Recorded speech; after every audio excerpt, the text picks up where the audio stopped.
Hello dear student, मेरे प्यारे विद्यार्थियों, हमारे इस यूट्यूब चैनल पर आप सभी स्टूडेंट का फिर से स्वागत है। काफ़ी दिनों से हमारे यूट्यूब चैनल पर कोई वीडियो जो है अपडेट नहीं हुए थे।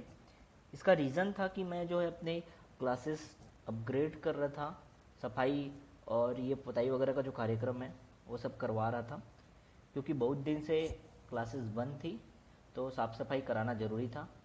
और मैं सोच रहा था कि आपको अब से जो क्लासेस मैं डालूँगा वो ऑन बोर्ड क्लासेस अपलोड करूँगा, लेकिन अभी भी काम कंप्लीट नहीं हुआ है। इस वजह से मैं ऑन स्क्रीन ही आपको आज का भी यह क्लास जो है वो प्रोवाइड करा रहा हूँ। ठीक है, चलो। तो जैसा आप सभी को पता है कि हम क्लास 12 केमिस्ट्री के चैप्टर नंबर 1 को डिस्कस करते हुए लास्ट पोर्शन में पहुँच गए हैं, और यह जो है आपका आखिरी लेक्चर होगा चैप्टर नंबर 1 के लिए, जहाँ हम पूरे थ्योरी को कवर करते हुए अच्छे से सभी चीज़ों को बारीकी से समझते हुए हम लोगों ने पढ़ा।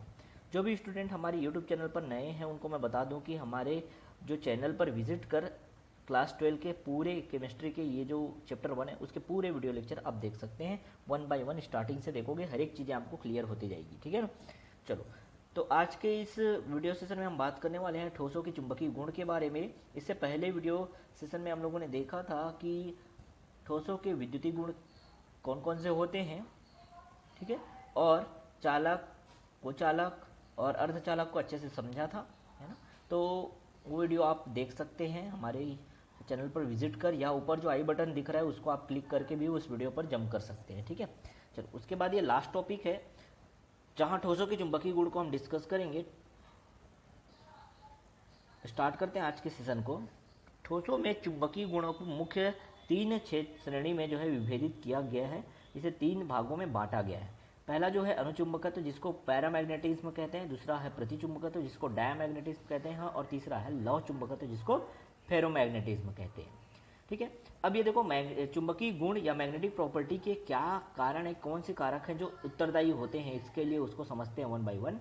तो इलेक्ट्रॉन जो है इसके लिए हमको जाना पड़ेगा कहाँ, परमाणु के बारे में जो हमको नॉलेज है उसमें, है ना। और परमाणु से संबंध में जितनी भी बातें हमको पता है उस चीज़ों को समझते हुए यहाँ पे हम आगे जो है चुंबकीय गुण को समझेंगे। ठीक है ना। जैसे सभी को पता है कि परमाणु जो होता है वो क्या होता है, परमाणु कुछ इस आकृति का दिखाई देता है, जहाँ बीच में नाभिक होता है, नाभिक में प्रोटॉन और न्यूट्रॉन जो है पाए जाते हैं, और इलेक्ट्रॉन जो है इसके चारों ओर कक्षा में गति करते रहता है। ये बात सभी को पता है ना। तो ये जो इलेक्ट्रॉन है, इलेक्ट्रॉन नाभिक के चारों ओर 2 प्रकार से गति करता है, ये बात भी आप सभी लोगों को पता होगा बेटा, है ना। इलेक्ट्रॉन किस तरह से गति करता है, एक तो वो कक्षीय गति करता है, कक्षा में ही गति करते रहता है, और दूसरा इलेक्ट्रॉन जिस जगह पर है उस जगह पर भी वो चक्रीय गति करते रहता है। ठीक है, वो तो इस तरह से कह सकते हैं कि इलेक्ट्रॉन नाभिक के चारों ओर 2 प्रकार से गति करता है, एक तो चक्रीय गति और दूसरा है कक्षीय गति। ठीक है, कक्षा में घूमने के साथ साथ कक्षा में वो क्या करता है, कक्षा में इस तरह से घूमने के साथ साथ वो जिस स्थान पर है उस स्थान पर ऐसे स्वयं घूर्णी गति करते रहता है, जिसको चक्रीय गति कह रहे हैं। ठीक है ना, चलो आगे देखें। अब ऐसा होता है तो क्या होता है, उससे क्या फर्क पड़ता है ये समझ लेते हैं। जब भी कोई ऋणावेशित कण नाभिक के चारों ओर चक्कर लगाता है तो उसके चारों ओर एक चुंबकीय क्षेत्र का निर्माण हो जाता है। समझना, कोई भी ऋणावेशित कण, जैसे हम यहाँ इलेक्ट्रॉन की बात कर रहे हैं, अगर इलेक्ट्रॉन किसी नाभिक के चारों ओर चक्कर लगा रहा है तो उसके चारों ओर एक चुंबकीय क्षेत्र का निर्माण हो जाता है, जिससे इलेक्ट्रॉन जो है वो छोटे चुंबक की भांति व्यवहार करने लगता है। तो वही जो इलेक्ट्रॉन जो चक्कर लगा रहा है वही इलेक्ट्रॉन छोटे चुंबक की भांति व्यवहार करता है। क्लियर हो गया। और चुंबकीय गुणों को चुंबकीय आघूर्ण से व्यक्त करते हैं। ठोस पदार्थों को बाह्य चुंबकीय क्षेत्र में रखने पर वे किस प्रकार से व्यवहार दर्शाते हैं उसको 1 बाय 1 समझेंगे। तो क्लियर हो गया सभी लोगों को। ये परमाणु में जो इलेक्ट्रॉन होता है वो अपना चक्रीय गति और कक्षीय गति करता है ना। और कोई ऋणावेशित कण यदि नाभिक के चारों ओर चक्कर लगा रहा है तो वह क्या कराता है, एक चुंबकीय क्षेत्र या मैग्नेटिक फील्ड जो है वो क्रिएट करता है, वही छोटे चुंबक की भांति व्यवहार करता है। क्लियर हो गया यहाँ तक। चलो आगे देखते हैं किस किस तरह से ये चुंबकीय क्षेत्र में रखने पर व्यवहार प्रदर्शित करते हैं ठोस पदार्थ जो है। तो सबसे पहले है अनुचुंबकत्व, जिसको पैरामैग्नेटिज्म कहते हैं। ध्यान से सुनोगे, ठीक है, आपको स्क्रीन में क्लियर दिखाई नहीं दे रहा होगा, हो सकता है, लेकिन आप अच्छे से ध्यान से सुनोगे तो पूरी बातें क्लियर हो जाएगी। पहला मैं कह रहा हूँ क्या, अनुचुंबकत्व, जिसको पैरामैग्नेटिज्म कहते हैं। ये क्या होता है इसके बारे में थोड़ा पढ़ते हैं। वे ठोस या ऐसे पदार्थ जो बाह्य चुंबकीय क्षेत्र द्वारा दुर्बलता से आकर्षित होते हैं, आकर्षित तो होते हैं लेकिन उतने अच्छे से आकर्षित नहीं होते हैं, समझ रहे हो बात को। तो वे ठोस जो बाह्य चुंबकीय क्षेत्र द्वारा दुर्बलता से आकर्षित होते हैं। और देखिए इसके नेक्स्ट पॉइंट में, तो इनमें अयुग्मित इलेक्ट्रॉन होते हैं। अयुग्मित इलेक्ट्रॉन समझते हो ना, हाँ भाई इलेक्ट्रॉन, ये बोरबरी योजना ये सब पढ़े हो आप, इलेक्ट्रॉन कैसे भरा जाता है किसी कक्षा में, है ना। तो ये अगर एक इलेक्ट्रॉन भरा है एक कक्षक में इस तरह से भरा हुआ है तो इसको अयुग्मित इलेक्ट्रॉन कहते हैं, और अगर एक और आ गया तो उसको युग्मित कहते हैं। तो ये जो दिख रहा है ये युग्मित है, ये तो सभी को पता है इसलिए मैं डिटेल से नहीं बताऊँ इसको, ठीक है। ये युग्मित है और ये अगर अकेले है तो ये अयुग्मित है, अयुग्मित इलेक्ट्रॉन, ठीक है। तो क्या कहेंगे, ये जो इस प्रकार के ठोस होते हैं उनमें अयुग्मित इलेक्ट्रॉन पाए जाते हैं, क्लियर हो गया। और ये ठोस पदार्थ चुंबकीय क्षेत्र हटाने के पश्चात अपना चुंबकत्व तो खो देते हैं, मतलब कि जब तक उसके पास कोई चुंबकीय क्षेत्र है तब तक वो चुंबक की भांति व्यवहार करता है, और जैसे ही उसको आप हटा देते हो चुंबकीय क्षेत्र को हटाने के पश्चात वह अपना चुंबकत्व तो खो देता है, उसकी चुंबकन जो शक्ति रहती है वो समाप्त हो जाती है, समझ रहे हो ना।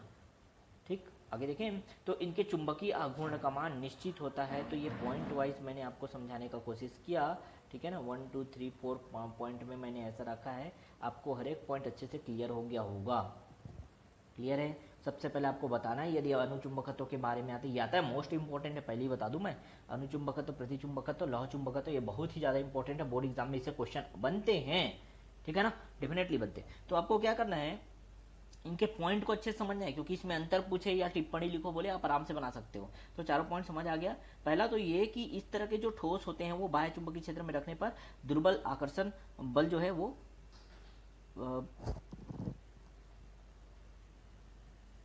हेलो, हाँ तो आवाज़ नहीं आ रहा था शायद, वॉइस कैसे हो गया था। तो क्या करता है, जब आप उसको रखते हो किसी बाह्य चुंबकीय क्षेत्र में तो वह दुर्बलता से आकर्षित होते हैं, क्लियर है ना। अब सेकंड जो पॉइंट है वो समझ आया हमको कि इनमें अयुग्मित इलेक्ट्रॉन होते हैं, क्लियर हो गया। तीसरा पॉइंट है कि जैसे ही आप उसमें चुंबकीय क्षेत्र को हटा दोगे तो वो अपना चुंबकत्व तो खो देते हैं, ये भी पॉइंट समझ आ गया। और इनके चुंबकीय आघूर्ण का मान जो है वो निश्चित रहता है, ये पॉइंट को आपको अच्छे से समझ लेना है। अगर इसको मैं परिभाषित करने चलूँ तो परिभाषा बहुत आसान तरीके से हम कह सकते हैं कि वे पदार्थ जो चुंबकीय क्षेत्र में दुर्बल आकर्षण अनुभव करते हैं चुंबकीय पदार्थ कहलाते हैं, तथा इनके इस गुण को ही अनुचुंबकत्व कहते हैं, क्लियर हो गया। तो अनुचुंबकत्व जैसे ही देखोगे आपको याद रखना है कि जब किसी बाह्य चुंबकीय क्षेत्र है उसमें आप किसी पदार्थ को रखते हो तो वो जो है दुर्बल आकर्षण अनुभव करता है, और ऐसे पदार्थ को ही अनुचुंबकत्व पदार्थ जो है कहते हैं, ठीक है। और इनका यह जो गुण है या प्रॉपर्टी वो अनुचुंबकत्व कहलाता है। आपके सामने यहाँ पे बहुत सारे एग्जाम्पल मैंने लिखा है, scandium, titanium, vanadium, cobalt, nickel, ठीक है, copper, O2+ ion, Fe, R2+ ion, है ना, और Cr2 क्रोमियम आयन है, Cr3+ आयन। तो आप देख लेना ये, ठीक है, इतने सारे एग्जाम्पल हैं, कुछ एक दो एग्जाम्पल आप जरूर याद रखोगे, अगर टिप्पणी लिखो अगर आता है आपके एग्जाम में तो आप लिख सकते हो उसको, ठीक है ना। नेक्स्ट देखें, अब ये प्रतिचुंबकत्व या मैग्नेटिज्म क्या होता है, तो इसको भी समझ लेते हैं। वेट हो, जैसा नाम से क्लियर है बेटा, नाम ही तो आपको बता देता है। प्रतिचुंबकत्व कह रहे हैं मतलब सीधा सीधा यदि उसे आप बाह्य क्षेत्र में रखोगे, बाह्य चुंबकीय क्षेत्र में रखोगे तो वह प्रतिकर्षण बल का अनुभव करते हैं।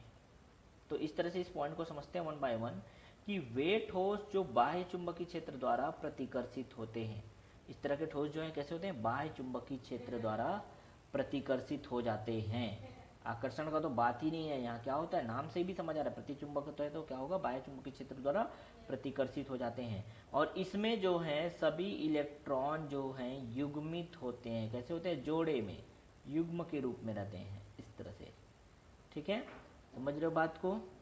कोई इलेक्ट्रॉन खाली नहीं रहता, युग्मित रहते हैं सारे के सारे इलेक्ट्रॉन, क्लियर है। और आगे देखें तो इनका चुंबकीय आघूर्ण जो है शून्य होता है। क्यों शून्य होता है, क्योंकि वो जो है युग्मित होते हैं, कैसे होते हैं, युग्मित होते हैं, जिसके कारण एक इलेक्ट्रॉन का चुंबकीय आघूर्ण दूसरे इलेक्ट्रॉन के चुंबकीय आघूर्ण को नष्ट कर देता है। युग्मित होते हैं, जोड़ी में रहते हैं, देखो एक इलेक्ट्रॉन ये, एक इलेक्ट्रॉन ये, तो इस इलेक्ट्रॉन के कारण जो चुंबकीय आघूर्ण लग रहा है और इस इलेक्ट्रॉन के कारण जो चुंबकीय आघूर्ण लग रहा है वो दोनों एक दूसरे को नष्ट कर देते हैं। क्यों नष्ट करते हैं? क्योंकि इसकी दिशा देखो विपरीत है, ये इधर जा रहा है, ये इधर जा रहा है, तो क्या है, दिशा विपरीत है। इस तरह से क्या करेंगे, ये एक दूसरे के प्रभाव को नष्ट कर देते हैं। समझ आ गया? इसलिए चुंबकीय आघूर्ण इनका क्या होगा, शून्य होगा। इसको परिभाषित कर लेते हैं बहुत सरल शब्दों में कि वे पदार्थ जो चुंबकीय क्षेत्र में प्रतिकर्षित होते हैं प्रतिचुंबकीय पदार्थ कहलाते हैं तथा इनका यह गुण प्रतिचुंबकत्व कहलाता है। क्लियर हुआ क्या? उदाहरण के स्वरूप हम लोग देखें तो जिंक हो गया, C6H6 हो गया, CO2 हो गया, ये सब जानते हो, CCl4 carbon tetrachloride, CH4 methane हो गया, है ना। ये सब इसके उदाहरण आप देख सकते हो स्क्रीन पे, 2-4 उदाहरण इसके भी आपको याद रखने हैं। नेक्स्ट आते हैं लौह चुंबकत्व में। लास्ट जो है ये इसको विभेदित किया गया है 3 भागों में, 3 तरह के प्रॉपर्टी जो है शो करता है। तो ये लास्ट प्रॉपर्टी है, ठीक है, लास्ट गुण है, जिसमें हम फेरोमैग्नेटिज्म की बात करेंगे। लौह चुंबकत्व आखिर होता क्या है? तो वे ठोस जो बाह्य चुंबकीय क्षेत्र द्वारा प्रबलता से आकर्षित होते हैं उन्हें ही क्या कहते हैं, लौह चुंबकत्व कहते हैं। ऐसे ठोस जो बाह्य चुंबकीय क्षेत्र में अगर रख दोगे तो बहुत ज़्यादा तीव्र प्रबलता से आकर्षित होते हैं, ठीक है। सबसे पहले हम लोगों ने अनुचुंबकत्व पढ़ा, अनुचुंबकत्व में समझ आया कि वो दुर्बल बल जो है वो अनुभव करते हैं, लेकिन जो प्रतिचुंबकत्व है वो तो प्रतिकर्षण अनुभव करते हैं। किंतु लौह चुंबकत्व की बात करते हैं तो लौह चुंबकत्व जो है वो बाह्य चुंबकीय क्षेत्र द्वारा प्रबलता से आकर्षित होते हैं, प्रबल आकर्षण बल लगता है उनमें, ठीक है। और इनमें अयुग्मित इलेक्ट्रॉन की संख्या बहुत अधिक होती है, ठीक है। अंतर भी बनते जा रहा है। देखो बेटा, सबसे पहले मैंने बताया कि इसमें कुछ अयुग्मित इलेक्ट्रॉन होते हैं अनुचुंबकत्व में, है ना, और प्रतिचुंबकत्व में बताया कि इसमें सभी इलेक्ट्रॉन युग्मित होते हैं। लेकिन अगर हम लौह चुंबकत्व की बात करते हैं तो इसमें अयुग्मित इलेक्ट्रॉन की संख्या अधिक होती है। क्लियर है? अब और समझना है कि एक इंपॉर्टेंट पॉइंट इसमें है कि ये ठोस पदार्थ चुंबकीय क्षेत्र हटाने के पश्चात भी चुंबक के समान व्यवहार प्रदर्शित करते हैं। जब आप उस पर चुंबकीय क्षेत्र लगाओगे तब तो चुंबक की भांति व्यवहार करता है, लेकिन अगर आप चुंबकीय क्षेत्र हटा भी देते हो तो भी वह एक चुंबक की भांति ही व्यवहार करता है, अर्थात वह एक स्थायी चुंबक बना लेता है। इसका सबसे बड़ा कारण यह है कि इसमें अयुग्मित इलेक्ट्रॉन की संख्या अधिक होती है, ठीक है। अब ये कैसे स्थायी चुंबक बनाता है, तो स्थायी चुंबक जो बनता है उसको समझ लेते हैं थोड़ा, 1 मिनट। इसमें अयुग्मित इलेक्ट्रॉन की संख्या जो है कैसे होती है, तो अयुग्मित इलेक्ट्रॉन कुछ इस तरह से रहते हैं। इसमें अयुग्मित इलेक्ट्रॉन जो है बहुत ज़्यादा होते हैं, 1-8 तो युग्मित इलेक्ट्रॉन हो सकता है, लेकिन अयुग्मित इलेक्ट्रॉन की संख्या क्या होती है, ज़्यादा होती है। ये बात समझ आ गया सभी लोगों को, ठीक है। अब ये ठोस पदार्थ जो है चुंबकीय क्षेत्र को जैसे ही हटा दोगे उसके बाद भी यह चुंबक के समान, चुंबक की भांति जो है व्यवहार प्रदर्शित करता है, अर्थात कह सकते हैं कि ये इस तरह के जो पदार्थ हैं वो स्थायी चुंबक का निर्माण करते हैं। और यह जो स्थायी चुंबक का निर्माण करते हैं उसके छोटे छोटे खंड को ही डोमेन कहते हैं। चुंबक के छोटे छोटे जो खंड होते हैं, भाग होते हैं, उसको क्या कहते हैं, डोमेन कहते हैं। और प्रत्येक डोमेन में 2 ध्रुव होते हैं। प्रत्येक डोमेन में कितने ध्रुव होते हैं, 2 ध्रुव होते हैं। एन और एस ध्रुव जो होते हैं वही ध्रुव की बात कर रहे हैं, ठीक है ना। समझ आया सभी लोगों को? तो इसमें इतने अच्छे से व्यवस्थित हो जाते हैं इलेक्ट्रॉन जो है, अयुग्मित इलेक्ट्रॉन जो है, कि वो खुद एक चुंबक, स्थायी चुंबक की भांति व्यवहार करने लग जाते हैं। क्लियर हो गया? परिभाषा अगर हम लोग देखें इसको भी परिभाषित करें तो बहुत आसान है कि वे पदार्थ जो चुंबकीय क्षेत्र द्वारा प्रबल आकर्षित होते हैं तथा चुंबकीय क्षेत्र हटा देने के पश्चात स्वयं चुंबक की भांति व्यवहार करते हैं उन्हें लौह चुंबकीय पदार्थ कहते हैं, तथा इनका यह गुण जो है वो लौह चुंबकत्व कहलाता है। उदाहरण स्वरूप देखें तो फेरस हो गया, FeCO, cobalt, nickel, CrO2, chromium के ऑक्साइड, ये सब इसके उदाहरण हैं। मैंगनीज। क्लियर? क्लियर हो गया? इतनी पॉइंट अच्छे से आपको समझ आ जानी चाहिए अनुचुंबकत्व के बारे में। पैरामैग्नेटिज्म, डायमैग्नेटिज्म और फेरोमैग्नेटिज्म, पूरा पॉइंट टू पॉइंट अच्छे से नोट कर लेना, सभी बच्चों को कह रहा हूँ, ठीक है। चलो आगे देखें तो ये जो लौह चुंबकत्व है उसको 2 भागों में पुनः विभेदित किया गया है, 2 भागों में और बांट दिया गया है। कौन कौन से उसको देखते हैं। पहला है प्रतिलौह चुंबकत्व और दूसरा है लघु लौह चुंबकत्व, जिसको फेरी मैग्नेटिक कहते हैं, ठीक है। तो 1 बाय 1 दोनों को समझते हैं। प्रतिलौह चुंबकत्व किसको कहते हैं, तो एंटी फेरोमैग्नेटिक क्या होता है ये समझते हैं। तो इन पदार्थों में डोमेन एक दूसरे के विपरीत अभिविन्यासित होते हैं। जो डोमेन बनते हैं, छोटे छोटे जो डोमेन बनते हैं उसी की बात कर रहा हूँ, है ना। छोटे छोटे टुकड़े बनते हैं, ऐसा कह सकते हो, ठीक है, जिसमें दो ध्रुव होते हैं, उसी को डोमेन कहा हम लोगों ने। तो इन पदार्थों में डोमेन एक दूसरे के विपरीत अभिविन्यासित होते हैं, जिससे इनके चुंबकीय आघूर्ण परस्पर निरस्त हो जाते हैं। इसको एक चित्र के माध्यम से समझते हैं। ठीक है, देखो फिर से समझा रहा हूँ, ध्यान से समझना। इन पदार्थ में डोमेन एक दूसरे के क्या होते हैं, विपरीत अभिविन्यासित होते हैं, तथा जिससे इनके चुंबकीय आघूर्ण परस्पर निरस्त हो जाते हैं। देखो एक अगर इधर चक्रण कर रहा है तो एक नीचे की तरफ, एक ऊपर एक नीचे, इस तरह से जो है डायरेक्शन विपरीत रहता है, जिसके कारण एक दूसरे के प्रभाव को ये इसको निरस्त कर देगा, वैसे ये इसको निरस्त कर देगा, है ना। ये क्या करते हैं, परस्पर निरस्त हो जाते हैं, तथा पदार्थ कोई भी चुंबकीय गुण प्रदर्शित नहीं करता। क्यों नहीं करता, समझ आ गया। चुंबकीय गुण प्रदर्शित इसलिए नहीं करता क्योंकि वो तो निरस्त हो गए, उसके जो प्रभाव हैं वो तो निरस्त हो गए। ठीक है, इसके उदाहरण स्वरूप आप देखोगे तो मैंगनीज के ऑक्साइड जो है इसके उदाहरण है MnO, Mn2O, O3, ठीक है, Mn3O4 आदि। इसमें जो इलेक्ट्रॉन का चक्रण है वो प्रति समांतर होता है, मतलब समांतर विपरीत। देख रहे हैं, आपको यहाँ डायग्राम में दिख रहा भी होगा कि कैसे जो है इलेक्ट्रॉन के चक्रण जो है हो रहे हैं। ठीक है, नेक्स्ट देखें लघु लौह चुंबकत्व, जिसको फेरी मैग्नेटिक कहते हैं। इन पदार्थों में डोमेन जो है असमान संख्या में एक दूसरे से विपरीत अभिविन्यासित होते हैं। समझ रहे हो, असमान संख्या में कहने का मतलब है कि आप इसको भी चित्र समझना, ये अभिविन्यासित होते हैं लेकिन असमान कह रहा हूँ तो देखो, अगर इलेक्ट्रॉन एक इलेक्ट्रॉन इधर जा रहा है इस डायरेक्शन में अप साइड पे, तो एक इलेक्ट्रॉन जा रहा है, लेकिन यहाँ पे असमान संख्या में अगर दो जन ऊपर की दिशा में जा रहे हैं, देख रहे हो, तो एक नीचे की दिशा में जा रहा है, चक्रण जो है इस तरह से हो रहा है। वैसे ही इस तरह से असमान संख्या में जो है इनका चक्रण होता है, जिसके कारण चलो ये जो है इसके साथ प्रभाव को नष्ट कर दिया और ये जो है इसके साथ प्रभाव को नष्ट कर दिया, उसके बावजूद यहाँ पे ये जो दो हैं वो कैंसल नहीं होते, इसलिए चुंबकीय गुण प्रदर्शित करते हैं। ये चुंबकीय गुण इसमें उपस्थित होता है। तो ऐसे पदार्थ को ही लघु लौह चुंबकत्व कहते हैं। तो उम्मीद करता हूँ आज पूरी तरह से आपको क्लासेस जो है समझ आ गई होगी। चुंबकीय गुण, मैग्नेटिक प्रॉपर्टी ऑफ सॉलिड को हम लोगों ने बहुत अच्छे से समझने का कोशिश किया। बहुत ही बेहतरीन तरीके से हमने ये नोट्स जो है प्रिपेयर किया आप लोगों के लिए, और जितने भी क्लासेस मैं प्रोवाइड करा रहा हूँ, ठीक है, उसे आप ध्यान से देखते जाओ। नोट्स प्रिपेयर कर रहे हो तो नोट्स जरूर प्रिपेयर करना, सारे के सारे बच्चों को कह रहा हूँ, ठीक है। और कोशिश करेंगे कि इसके PDF भी हम आपको प्रोवाइड करा दें। बस हमारे चैनल के साथ जुड़े रहना, हम आपको अपडेट करते रहेंगे, ठीक है ना। अभी कुछ क्लासेस नहीं हो पा रही थी तो बच्चों को टेंशन लेने की ज़रूरत नहीं है कि सर हमने यूट्यूब चैनल जो है सर का सब्सक्राइब तो किया और सर ने क्लासेस डालने बंद कर दिया, ऐसा नहीं है बिल्कुल, ठीक है ना। सर क्लास डाल रहे हैं और बेटर से बेटर करने की कोशिश कर रहे हैं। हम जो है आपके लिए एक ऑन बोर्ड क्लास जो है जल्द से जल्द चालू करने की कोशिश कर रहे हैं। बस कुछ इशू चल रहे हैं अभी, इस वजह से क्लासेस जो हैं वो नहीं आ पा रही है।